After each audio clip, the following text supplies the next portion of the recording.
Yan, yung mga kasalon. Yan, pag-uusapan natin ngayon about sa salon management. Ano nga ba yung salon management?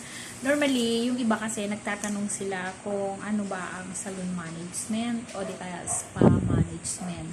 Pag sinabing spa, ito ay tumutukoy sa mga um, services na sa massage, nail, mga ganon. So, yun yung kabuuan ng spa. Hindi kasama doon ang hair. So, more on nail sila, more on face, facial, mga ganon. More on waxing, yan, or massage. So, tahimik na lugar ito. So, yun yung spa. So, kapag gusto mo maging manager sa spa, dapat alam mo yung mga services mo.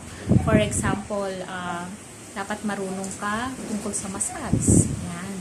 Or di kaya marunong ka din tungkol sa nail o di kaya sa waxing. Kasi kapag hindi ka marunong, paano mo i-manage? Halimbawa, nagkaroon ng problema sa isang masur mo, hindi ka marunong mag-massage, hindi mo alam yung mga points ng katawan ng tao na pinipindot ng isang masur, paano mo ngayon i-defend yung service ninyo kung hindi mo alam yung quality ng service ninyo. So, kailangan alam mo yon bago ka maging manager o di kaya kung ikaw yung may-ari o ikaw ay nagmamanage ng spa, dapat alam mo yon. Para kapag nagreklamo ang isang customer, halimbawa sinabi niya hindi marunong yung yung masur mo, dapat alam mo kung tama yung massage na pine-perform niya sa iyong spa. Ganun din sa nail. Halimbawa, magpapa-nail extension siya o di kaya nail gel, tapos hindi ka naman marunong, pag nagreklamo yon yung customer, paano mo masasabi na tama yung ginagawa ng tao? Paano mo i-defend na tama yung service ninyo, di ba? Kasi minsan ang mga customer, nagre-reklamo sila kung hindi nila magustuhan yung service.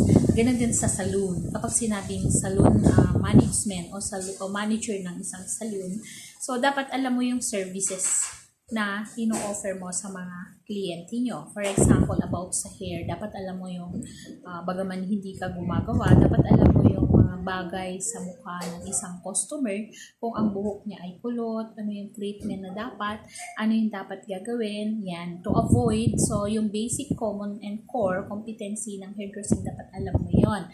Kahit na hindi mo hands-on, dapat alam mo yon. Para kung magkaroon man ng problema, halimbawa, nasunog yung buhok ng customer, alam mo kung bakit nasunog, di ba? So, yun yung sa kasama ng package ng management about saloon and spa. So, napaka-importante na yung knowledge na yon ay alam ng isang manager. At kasama iyon sa saloon management course.